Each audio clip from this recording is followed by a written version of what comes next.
Get ready for a story that will inspire you. She's a wife, a mother, an athlete, a coach, a fitness instructor, and an organ donor. Welcome to the story of Shannon Silvestri. Thank you so much for being on the show. Thanks for having me, Candy. I know you have a friend here who's a big fan of yours, and I'm so delighted to meet you and to tell your story. So I thought what we would do is start out with Candy O's lightning round so that our listeners can get to know you better. Are you game? Okay, sure. What time do you get up in the morning? 4:30. What time do you go to bed? 9 sharp. Right-handed or a lefty? Righty. Favorite sport? Field hockey. Favorite holiday? I'm going to go with Thanksgiving. Best song ever? Oh, boy. This is the one I did not want you to ask me because I don't have an answer to it. I'm going to go with Bohemian Rhapsody by Queen. Ooh, okay. Best movie you ever saw? A League of Their Own. So now we know a little bit about you. I didn't ask you the Dunkin' or Starbucks question. Starbucks. Okay. Never Dunkin's. Ooh. Yeah, sorry. Let's dive into your story because it is so interesting. I know that you are also a Boston College girl like me. I heard that you were Yeah. Boston However, College, yes. I am not a two-time regional All-American, and I have not been inducted into the BC Hall of Fame, so congratulations for that. Thank you very much. What made you choose Boston College? Well, basically because I wanted to play field hockey, and I only played 1 year of field hockey in high school. And I had a friend that went to BC to play field hockey. And she got the coach to come and watch me one game. And from what I understand, it took one game for that coach to want me to come to BC. Obviously, I applied to other schools, and it was really a dream to play field hockey in college, and I got the chance. She offered me a partial scholarship, which was great for my family, and so that was how I got to go to BC. And I was the first person in my family to go to college, so kind of started the role for the rest of my family, which was good. You know, there's a woman named Deb who's walking around with part of your body inside of her. Yep. This is a story about you donating a part of your liver to someone who you really didn't even know very well. Tell me how that happened. So Deb is a bigger than life person in Beverly, very involved in the city, very involved at the high school. She worked on all the plays for years and years. And she played on my softball team, probably about, last time we played together was probably about 10 years ago, I'd say 8 or 10 years ago. And that was really the only thing we had in common, and still the only thing we have in common, except for the shared liver. So her daughter had a big media push to get her liver. She had her own billboard. She had a website. They were doing fundraisers, and that's how I found out about it. Everybody in the city knew that she needed a liver. A lot of people had gotten tested, but she hadn't found one when I called to get tested. What was happening in your head on the day that you said to yourself, I'm going to call and just see if I'm a match? Was there something that inspired you to do that? I called because I felt like God called me to do it, and I thought to myself, if I don't call, Deb's going to die because I'm going to be the person to save her life. You knew that in your heart? That's how I felt from day one. What was it like on the day they called and said you're a match? The last test I had, I actually knew before I left the hospital, before I even left the room of the hospital to go see my doctor, that they told me that they could successfully separate my liver, and I could not wait to get out of there so I could call Deb. What was that phone call like? I had called her the night before to tell her I was having this test, and two other people had gotten to the last test where they see if they can successfully separate your liver, and they were told that they could not do it because of utmost importance is the life of the donor, and if they feel it's not a 100% sure thing that they can do, they won't do it. So I was the third person to get to that. So she was a little wary if it was going to work or not, and she just started crying on the phone. When you found out that you were the person who was going to be the donor, and now she knows, how quickly did you get to surgery? I knew in July, mid-July, I found out that I could be the donor, and it takes to schedule. So it was the whole thing actually was very quick from beginning. It was May I started testing to actual donation September. It's a pretty quick time frame for a turnaround for a donation like that. And luckily, actually at the time of the donation, Deb was very sick. And I actually asked the doctor, I said, what if she's this sick when it's time for the transplant? He said, well, this is her only chance, so we're gonna do it. What did your family have to say about this? You've got 3 daughters? I do. I have 3 daughters, 21, 22, and 25. At that point, 2 of them were still in college, and my older one had graduated. But the first person I really had to talk to was my husband, who, I mean, he's really a saint, and it really took 2 people, because he could. If I said, if you're not comfortable at any point with me going through with this, we'll stop. And we went to the first day of testing together, where they tell you basically all the things that could happen if you donated your liver. They start with basically you could die, which not many people have. You could have these certain number of complications, so you go through a lot of things. And after that initial education that we got, my nurse left and I said, well, what do you think? And he said, I think we should do it. Wow. Pretty strong love there. Yeah. How long have you been together? We met at BC sophomore year, and we've been married since 1990. Take me to the day that you were wheeled into that operating room. What were the last things you were thinking? I've had a lot of people ask me how I felt that day, and I felt extremely calm. They get you up really early. I was already in the hospital at 4 a.m. My husband came over. I was wheeled down to the operating room. They basically said, okay, we're going to do this. Say goodbye to your husband.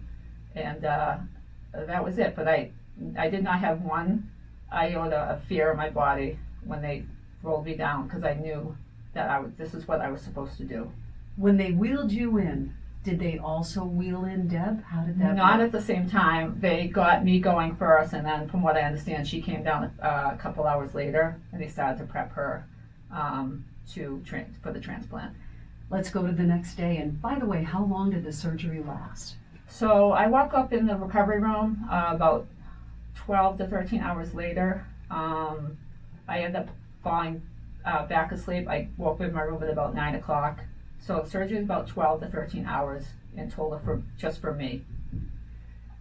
When you woke up in the recovery room, do you remember what your first thoughts were? Was it like, whoa, glad to be here? No, they asked me and they said, how do you feel? I said, I don't feel very good. And then the next thing I remember, that was up in my room. That's all I remember. That's all you remember. Yeah. Talk about the first time you and Deb saw one another after the surgery. Must have been so Well, powerful. it was a long time because she had a lot of complications. She had to go back for 2 surgeries. And for the first 24 hours after surgery, it was pretty touch and go whether she was going to make it or not. So I actually, when I left the hospital 6 days later, she was actually still being sedated in a coma. So I got to see her, I think it was my 2-week appointment. I got to see her. She was back out of ICU, back up on the main transplant floor, so it was 2 weeks after. And she did not look good. What, I'm thinking to myself how I would feel if I had donated a part of my body and then the person who had received it wasn't doing well. What happens? How do you feel about that? I'll tell you what, there's definitely a connection. I mean, it is obviously major surgery, and when I went home, I really had a hard time. So I was in a lot of pain. I couldn't sleep. I couldn't eat. And I remember the last day, I texted a friend and I said, I'm so miserable, I can't do it. And she's like, and that's when she had told me, Deb woke up this morning. She just woke up. And then I really feel like at that point, that was when I was like, okay, well, now everything's going to be okay. Let's go back just a little bit, because I think that a person who's willing to donate a part of their body to someone else has been raised, has had a life experience that's very unique. Can you talk to us a little bit about where you come from and what things were like in your house when you were growing up? What was the golden rule there? I just grew up in a regular family, 60s and 70s. My mother stayed home. My dad worked with a telephone company. I have 4 brothers and a sister. And the one thing I want to say is that as the only girl and a lot of boys, my sister was a lot younger, I was always taught that I could do anything that the boys could do. So I was out there playing baseball. My first coach was my father. I played goalie on his hockey team. And the one thing I was always told is that I could do whatever and anybody else could. And that was the one thing, especially my mother instilled in me. It's just a very, regular kind of upbringing, What about the work ethic? Yeah, I mean, my father, he was always at work. He worked so hard. He had to support 6 kids. And, it wasn't always easy. And, but I never felt like I was missing out on anything. And, I think that's great, that my parents provided for us, and my mother was allowed to stay home, but that that was kind of the norm at the time as well.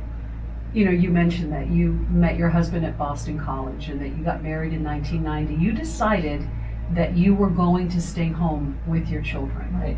Talk to me a little bit about that. I think back in that day and age, it was a little bit more common for people to stay home, mothers to stay home. But I'll tell you, it was a struggle. And he was working, and I was home, and then my kids were born 3 within 4 years. But for me, that was the one thing I had really wanted to do in my life, and I, watching my mother stay home. She was always at all of our sporting events and anything at school, and I wanted to be like my mother. I wanted to be able to do all those things. Was your mom your role model?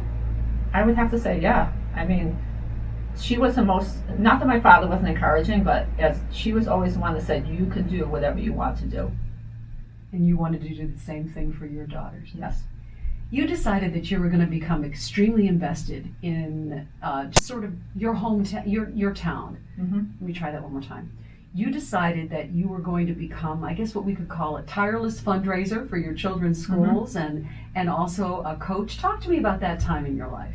Well, my kids went to Catholic school, so when the kids go to Catholic school, you basically have to do everything. So, we luckily, they accepted the parents' help. We were there all the time, and that was kind of my job. And I just love coaching. I still coach now, and in fact, when I was growing up, there was not a lot of female coaches. It was almost always men, and I think it's nice for young women, young kids, girls, to have a woman as a coach. And I'm tough as a coach. I expect a lot, but I'm fun. Kids like me, and I think they should have that role model as well, not just a dad doing it all. Athletics has been such an important part of your life. There's a certain discipline that athletes come to the table with, and it helps them later in life when they want to get a job. Talk to me a little bit about athletes and self-control and work ethic. I think the one thing I would take from my athletic experience is that being a part of a team. I mean, you're a part of a team at work. You're always a part of a team, and you're not always going to be the best at what you do, but you should always do the best that you can do, if not for yourself, for the other people around you. So I think that everybody should be on a team at some point in their life, whether they're the best player, middle of the road, or end of the bench. Everybody can learn. Everybody on that team can learn from every other person on the team. I'm also told that you love to run, mm-hmm. and that you were up and running within 6 months of your surgery? Yes. That's just crazy. Yeah. How did you do that, and to what do you credit all that? I took it really slow. I had a great trainer that helped me do things the right way. The one thing I did not, I promised my husband that I would do everything that I was told to do by the professionals. And I wrote in my bio that my surgeon said it took 6 to 9 months for the Navy SEALs he worked with to get back to their full and complete job. I gave myself 1 full year. I didn't do a lot of things that other people did, but I got to do a lot of things that I would never have done if I didn't do this organ donation. And I just took it slow and steady. And that's what you have to do when you're starting out. You run all the time with a group. I do. What's that called? training for nothing. It really should be training for life, but it's kind of a funny name because we just like to do stuff together. We run, mostly we run on Saturdays. We have coffee, so it's a great group. What do you get out of running? Why do you love it so much? Because I think it's something I can do by myself. Actually, I didn't love running as much as I do now, because I think I was too. How do I want to say this? I was always concerned about the outcome of what I did when I ran. Like if I did a race, I wanted to do a certain time. Now, I feel like I enjoy more of the atmosphere and all the other things that go with a race. If I have a good time, great. If I don't, it doesn't matter because I'm not winning anything. So. Well, speaking of winning anything, you have always, I guess it was on your bucket list, to get a bib and run officially in the Boston Marathon. And that just happened. It did. I think a lot of people that go to BC and other athletes, whether they play at BC or not, and they see that Boston Marathon running by them every year, they want to run that race. And it is kind of a running joke that people say that I donated my liver so I could get a bib for the marathon. But that's not true.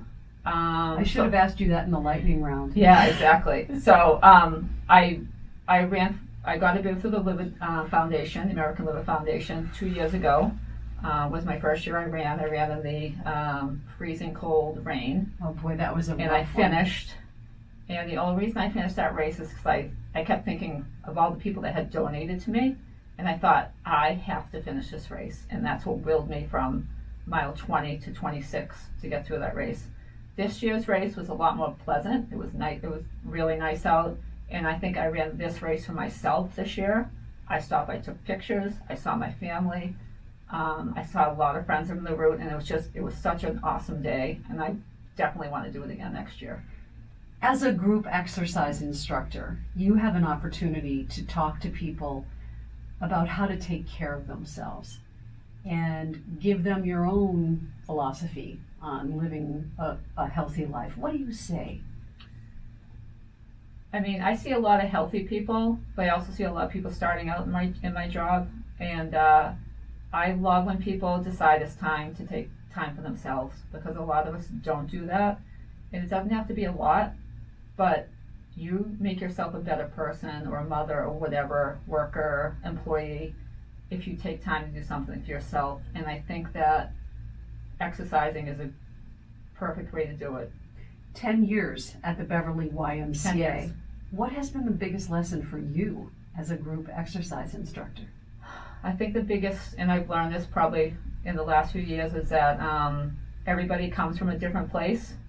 There are some people who have never exercised before. They have no idea what they're doing, and those are really the people you have to spend a lot more time with and encourage.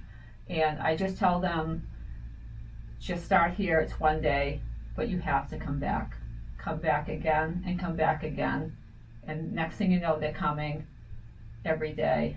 And to me, that's the greatest thing about, there are people who go every day and they're super fit and they're going to keep doing, but it's the people that come for the first time that you have to get to stay and keep going. Give us an update and let us know how Deb is doing with your liver. Deb is doing great with my liver. The past year, she's been very healthy. Yesterday, I saw her. We did the Liver Foundation walk in South Boston. And last year, she basically stumbled through the whole thing. She's still having a lot of issues with equilibrium and everything. But she motored right through yesterday. And she's back doing everything she loves. And really, it's incredible to see pictures of her from before, which that was just her norm, how she looked, and now how she looks now, and it's completely night and day. Is there a special connection now between the two of you? Yeah, and the funny thing is we literally have nothing in common. She likes doing plays and crafting, which I do not do at all, and I'm like super athletic and like to, which she doesn't do. But yeah, I mean, when it is amazing to think that there's a part of me in her keeping her alive. It's kind of overwhelming, isn't it? It is a little bit. I call her my other half. The other half, that's what I call her. And but she's taken every single moment that she has had and has lived it to the fullest. And to me, that's the best thing that could have happened. I'm going to guess that there was a moment where the two of you were alone at one point, and she thanked you. She did. What has she said? So December after the donation, so December of 2016, I was at her house and we were just, I don't know, she probably had me doing some crap thing or whatever. But she said to me, you know, I didn't ever think I'd be here. She goes, I had already started planning my funeral. I knew the song I wanted to play, and I couldn't say anything to that. What do you say to a person who's listening to this program who has thought, well, maybe I should be an organ donor? Maybe I won't, maybe I will. Why should they? Well, first of all, you can't, if it's in death, you should donate your organs. Nothing, so many people can be saved by that. I mean, most people don't even know about live donation. I think people know that people can donate kidneys because everybody has two and you can donate a kidney. I never even knew anything about liver donation. I mean, the liver is an incredible thing. You can basically they took 64% of my liver and gave it to Deb, and within 2 weeks, my liver grew back to what I needed to use. So if you ever have the chance to, I mean, nothing feels more incredible than saving somebody's life. Like, no matter what else happens in my life, I have great kids, an incredible husband, and I saved somebody's life. Who, 40 years ago, 45, who would have ever thought I'd be able to sit here and say I could do that? So my final question would be, at this moment, at this point in your life then, what does success mean to you? Oh boy. Success to me is just living a life with grace. And my whole life has changed since people ask me, I say, my life has changed since this donation. And they ask me how, and I say, because I'm more appreciative of everything. I don't worry about things so much. And to me, what I received after the donation with literally the entire city of Beverly was like taking care of Deb and my families with everything, meals, dog walking. People came and raked my yard, which my husband was horrified at. But I just want to pay it forward, and if I can do that for the rest of my life, then I'll call my life a success. I want to say thank you so much for telling your story and for being a guest on the story behind her success. Shannon Silvestri, you are an exceptional woman. Thank you so much. Thanks for having me.